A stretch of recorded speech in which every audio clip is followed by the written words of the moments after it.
আসসালামু আলাইকুম রহমতুল্লাহি বারাকাতুহু। তো আজকে আমরা চলে গেলাম আমাদের ফুফুর বাড়িতে। উনার কিছু মুরগি আছে। তো কিছুদিন আগে ফুফু আমাকে বলেছিলেন যে উনার মুরগিকে আমি ভ্যাকসিন করে দিতে। তাই ফুফুর বাড়িতে চলে গেলাম উনার কিছু মুরগিকে ভ্যাকসিন করতে। ভ্যাকসিন করাতে গিয়ে একটা জিনিস দেখলাম, ফুফুর একটা সাদা মুরগ আছে।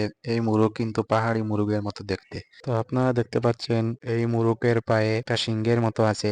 সাধারণত এই শিংটা থাকে পাহাড়ি মুরগের ক্ষেত্রে, দেশি মুরগের ক্ষেত্রে এটা থাকে না। তাই আমি আমার ফুফুকে জিজ্ঞেস করলাম, আপনি এই মোরগটা কোথা থেকে নিয়েছেন? তো আমার ফুফু বললেন, এটা কোথাও থেকে নেই নাই, এটা আমি একজনের কাছ থেকে বীজ ডিম নিয়ে এসেছিলাম, এনে ফুটিয়েছিলাম, এটা এরকম হয়ে গেছে। তারপর আমি ভ্যাকসিন করাতে করাতে ফুফুকে বললাম, ফুফু এই মুরগটা আমাকে দিতে হবে। তারপর ফুফু বললেন, আচ্ছা তোমার যে সময় ইচ্ছা এ সময় নিয়ে যেও। তারপর আমি ভ্যাকসিন শেষ করে ভ্যাকসিনের অবশিষ্ট যেগুলি রয়েছে সেগুলো আগুনে পুড়িয়ে দিয়েছি। ভুলবশত সেই আগুনের ভিডিওটি নেওয়া হয় নাই। এরকমের সুন্দর সুন্দর ভিডিও পেতে আমাদের আইডিতে ফলো করে রাখেন। ইনশাআল্লাহ দেখা হবে অন্য কোনো ভিডিওতে।